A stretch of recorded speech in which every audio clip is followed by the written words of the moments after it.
Dear listeners, I have so much to tell you, and I often don't know where to start. It seems the world doesn't want to admit that sometimes we make mistakes and that sometimes the wrong person gets punished for something they didn't do.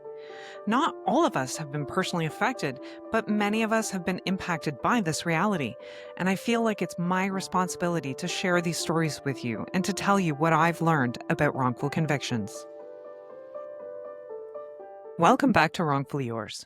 Conversations about wrongful convictions are never easy, and they often raise far more questions than they answer. And I can assure you that today's conversation is one that will leave you stunned, confused, and in disbelief. My guest today is Eric Anderson, a man whose life was turned upside down, not because he committed a crime, but because he didn't. As a 20-year-old college student in Detroit, Eric was simply in the wrong place at the wrong time when he was struck by a stray bullet at a late night restaurant. But instead of being treated as a victim, Eric found himself arrested 10 days later and accused of an armed robbery that took place miles away. What follows is a jaw dropping story of mistaken identity, false assumptions, flawed procedures, and a justice system that refused to see what was right in front of it. Today, Eric walks us through how the nightmare began, from being shot to being interrogated to being charged with crimes he didn't commit. And so today, this is a conversation about disbelief, disorientation, and the sheer power of standing in your truth, even when no one else will. So, welcome, Eric. And I'm so anxious to hear your story because I know that your story is all kinds of messed up. And I'm hoping that you can kind of walk us through how you were brought into this crazy world of wrongful convictions. Yes, Kelly. I'm happy to be here. I appreciate you having me on your show. And yes, my story is all kind of messed up. Like I can agree to that 100%. So what happened? How did you get pulled into this? So let's take it back to 2010. I was a college student. I was going to community college, Warren County Community College in Detroit, Michigan. And I was going to community college because I had a plan. My plan was to do a year in community college and then transfer to Michigan State in the fall and get a degree in computer engineering. That was my whole plan. As a Wow, youth, I loved computers. So that was my out. That was my outlet to be successful. I knew what was going on, so like I want to further my education in that field. amazing. So April 2010, I was hanging out late at night. After the club, I went to a club downtown Detroit with one of my friends. After the club, what's the most common thing you do? You go get something to eat Sure. So before you go can home. I just sorry, and you were how old at this time? In 2010, I was 20 years old. Okay. All right. Just so we have an idea of what's going on. So you're Yeah, 20 years old, you go to the club, you finish, you're going for a bite to eat. yeah. Got it. One for a bite to eat. I walk inside the restaurant and I took 2 or 3 steps inside the establishment and I was shot in my left foot. What I noticed was it was an altercation, two groups of people arguing, and guys pulled out guns and shot the guy that was one of the guys in which they was arguing with. I caught a straight bullet to my left foot. I was gonna say, Innocent so you were bystander. like casualty, like just Yeah, out of nowhere. It was not intended for you. no, You just you were actually in the wrong place at the wrong time. yeah. That's what Okay. made me fully believe in that phrase, that saying right there. Yeah. Um, after I got shot, see, when I got shot, it felt like I didn't feel instant pain. It felt Oh. like something was just vibrating through my foot, like I was standing on my cell phone as it was Oh. ringing. That's what it felt like. So it's not like the movies. Well, for your foot, I never Okay. been shot nowhere else, so I couldn't tell you if I was shot in my arm how that would feel. Fair. It Fair. probably hurt like hell. Um, so you know, I noticed I was shot. I tried to, because I tried to take one step. So I took a step, like I felt the pain right there, right then and there. So I hop on one leg. My friend was in the car. He was driving. He seen me coming out the restaurant. He came and got me in the car, and told him to take me to the hospital. Of course, it was a hospital around the corner from where I got shot at. Okay. I knew this. However, I told my friend, take me to my neighborhood hospital, which is called Sinai Grace. And the reason why, because we was downtown Detroit, my friend had just his girlfriend had just had a kid, and he was about to go home. It's 3 o'clock in the morning. Take me to the neighborhood hospital. My family can pick me up when I'm released. Don't have them drive downtown Detroit. I got shot in Gotcha. the foot. I wasn't about to die. Right. So go to the hospital, tell security what I'm there for. And I wait a little minute before I get admitted. Go into the bag. They tell me, okay, we got you. It's not that serious. The bullet went in and out. We just gotta clean your wound out and pack it with some type of stuff that can stop the bleeding. The Detroit Police Department came and seen me because it's they have to, when it's a shooting and somebody shows it to the hospital, they have to come and ask questions.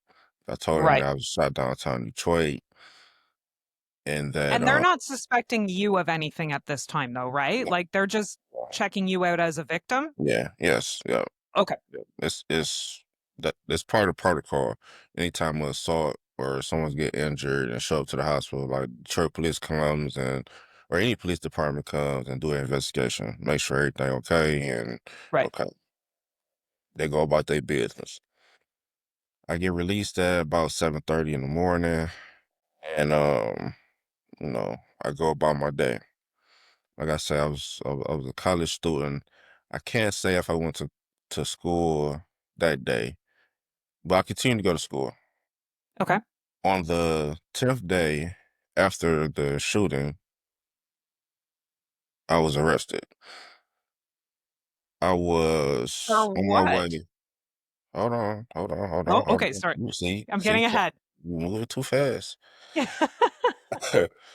um, on the 10th day after I got shot, I had just got out of school. I had went home for a second, and one of my friends came over. He said, "Hey, ride with me. We about to go see another one of my friends." At the time, I ain't really feeling it. I'm on crutches, I got shot in my left foot. Sure. But all right, come on. I ain't got nothing else to do. I'm gonna be at home with my foot in the air, so Right. let's go. Maybe like 6 minutes after leaving home, we were pulled over. The police came right to my side of the car, passenger side, didn't ask the driver for license registration. It said, "Hey, Mr. Anderson, you the one that robbed somebody and shot yourself in the foot." So, to my surprise, is hearing that story. Like, what Sure. the hell are y'all talking about? I don't know what you're talking about. I got shot downtown Detroit. So, like, So just to be clear, you uh, did not rob anybody, correct, right? And you did not shoot yourself in the foot, as we already just established that this happened as an accident.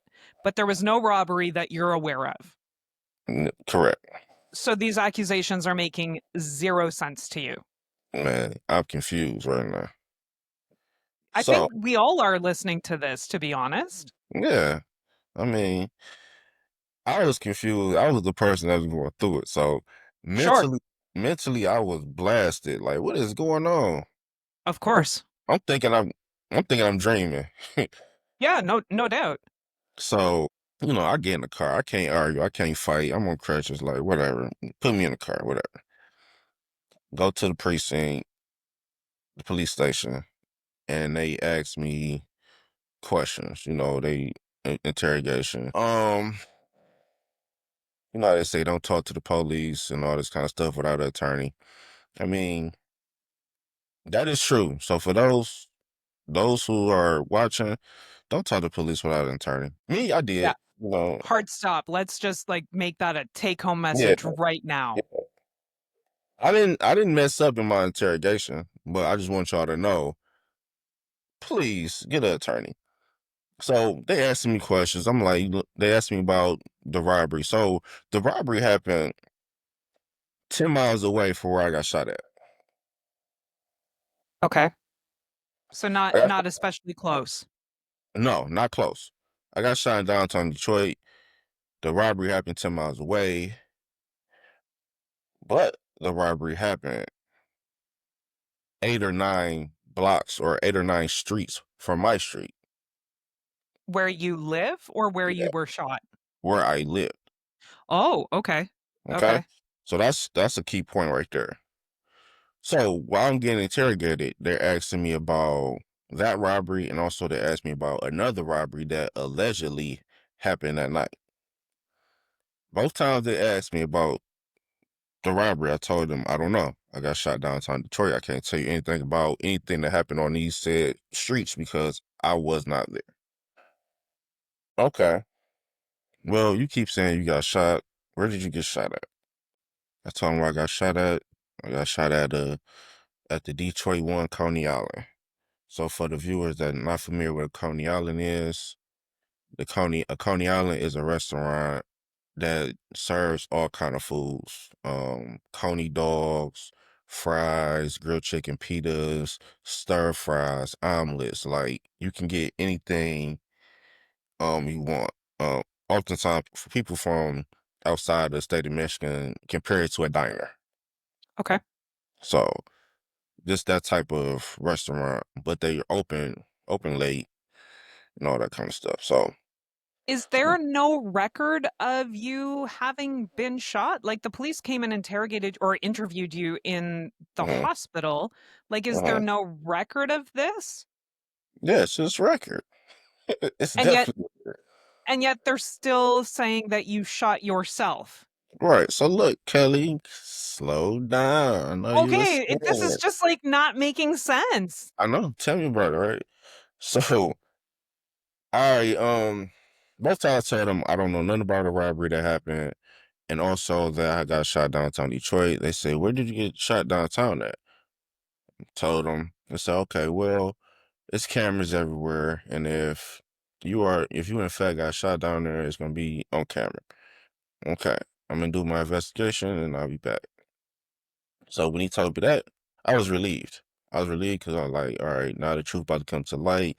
I was not part of this robbery that y'all are talking about. And in fact, I was downtown Detroit getting shot. Oh, yeah.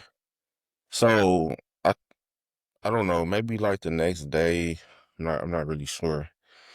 They called me out. I'm thinking it's time to go.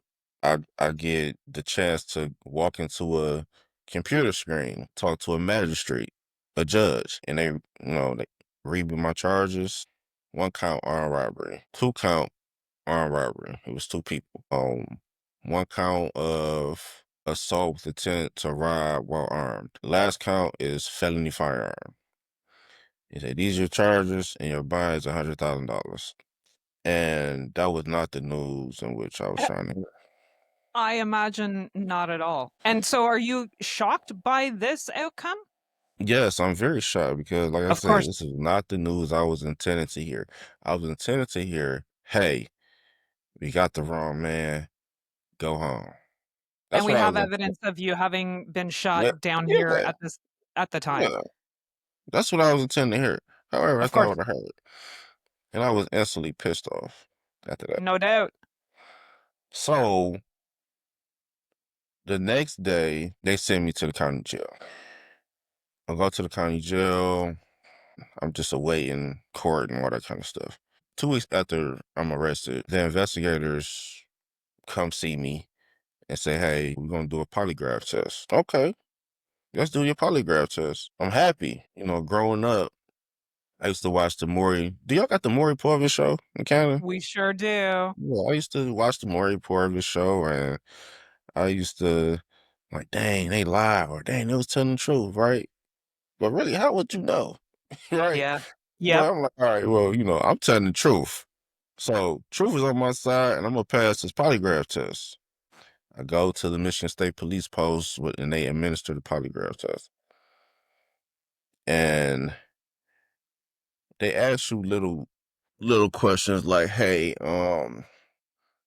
to get you started, hey, is it sky blue? Sure. Yeah, you can perceive it to be blue. Is your name Eric? Yes, my name's Eric. It's today, July 26th, July 25th. Yes. Okay. So they try to get a base of how your body respond when you tell them the truth, right?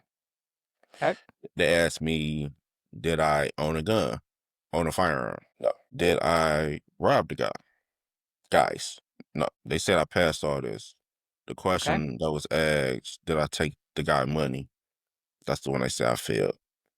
Oh, But it's like, damn, how did I take him? How did I take the money if I didn't rob him and I didn't have a gun? But it was all confusing. Like, all right.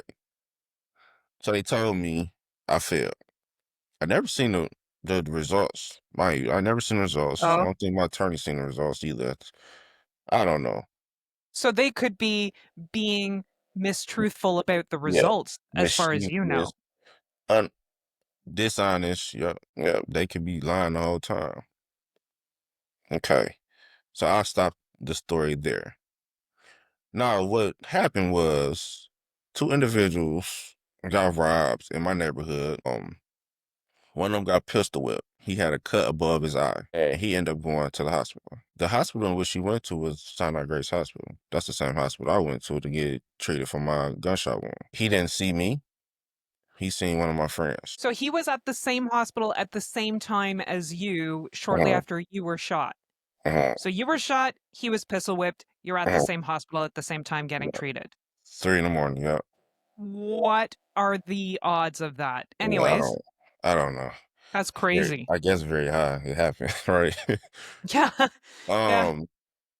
So he seen my friend, and see, I don't fault him, right? Because if something happened to you at 3 o'clock in the morning, Kelly, and you see a familiar face in the hospital, you're gonna be like, "Damn, why they here?" Sure. At the time, my friend, he had a cast on his wrist. He had injured himself working out weeks prior. So psychologically, he had his eyes like, "Damn, why is he here though?" Another one of our friends stayed down the street from the victim. He used to play basketball in the street, so he knew us by face. You know what I'm saying? Sure. He wasn't our friend. We didn't talk to him or anything of that nature, but like But you we were were familiar familiar to him. faces. Right. But still, he never seen me. As the time went on from the crime to 10 days later, he found out that I had got shot that day. And also my friend was there because of me. So what he did, I think on the ninth day, he went to the Detroit Police Department and wrote a statement and said me and my friend did this to him. And he came in Wow. there with a picture of me. He came in there with a Facebook picture of me with my ex-girlfriend that went to prom, which I later found out they know each other. And also that he was in love with her. Wow. I don't So know this guy. he was pistol whipped, saw your friend in the hospital, assumed you were there with your friend, heard you'd been shot, and made this No. whole story up Well, that well, you're well, well, responsible. well, well, well, well. It wasn't nothing Oh, about me initially. He just oh, seen my okay. friend, but he later found out I got shot. So then he went back to that night, him seeing my friend, and then filled in the blanks. Like, okay, he was there because of Eric. He went to the police department saying me and my friend did this to him. But the scene of the crime, the night of, is the first initial contact with the police department. These guys had on masks. These guys are unknown. I can't tell you who robbed me. I think he said one was 6 feet, one was 5'4". Oh, Guess who was wow. the one 5'4"? Me. Kelly, how you seen me numerous of times. How tall you think I am? So I'm 5'4", and Right, you're significantly taller than I am. right. So, So I'm 6 feet. not 5'4". Right. I'm 6 feet. At the time I was 6 feet, 185 pounds. I think he said that one of the assailants was 5'4", 130. I haven't been that size since probably 9 years old. I was gonna say Probably, since you were probably 10 years six, old. probably 6 or something like that. I stopped growing. I stopped growing when I was 14. Like, I've been the same height since I was 14. Yep, These feet. yep, So I haven't seen 5'4" in a very, very long time. yeah, So it's like, how do I get put into this? I don't know. yeah. And I think that that is a brilliant place to end off because I see we're just about at time for today. And I would love to have you come back so you can finish telling your story Okay. and also tell us what you're up to today because I know that you're doing so much good work and turning your trauma into absolutely excellent work. So, if you're willing, I would love to have you back next time. Yes, I'll be back. Perfect. Thank you so much. What Eric shared today is just the beginning of his story, one that moves from shock and injustice to strength, perseverance, and eventually vindication. In our next episode, Eric will return to talk about what happened after that day in the interrogation room, how he navigated prison, studied the law, fought for his freedom, and ultimately cleared his name. He'll also share what life has looked like after exoneration, how he's using his experience to support other exonerees and drive change in the justice system. Eric's story is not only powerful, it is urgent. And while today's letter may have piqued your interest, this is only part of the story. There's still so much more to tell. The effects of wrongful convictions are far reaching. They touch us all. I'll write to you again soon as I continue my conversations with those whose lives have been impacted by a wrongful conviction. But until then, I remain wrongfully yours. And so, if you were moved by this episode, please consider sharing it with others, liking and reviewing us, and following the podcast on your favorite platform so you don't miss what comes next. And as always, thanks for listening to Wrongfully Yours, where we believe that telling these stories is the first step towards preventing the next injustice. And until next time, stay curious, stay hopeful, and keep fighting for justice. If you have something that you want to talk about with me, or even if you want to just send me some words of encouragement, you can drop me a line at wrongfullyyourspodcast@gmail.com. You can also check out my website, kellylozon.ca, for more information about me and the kinds of things that I do.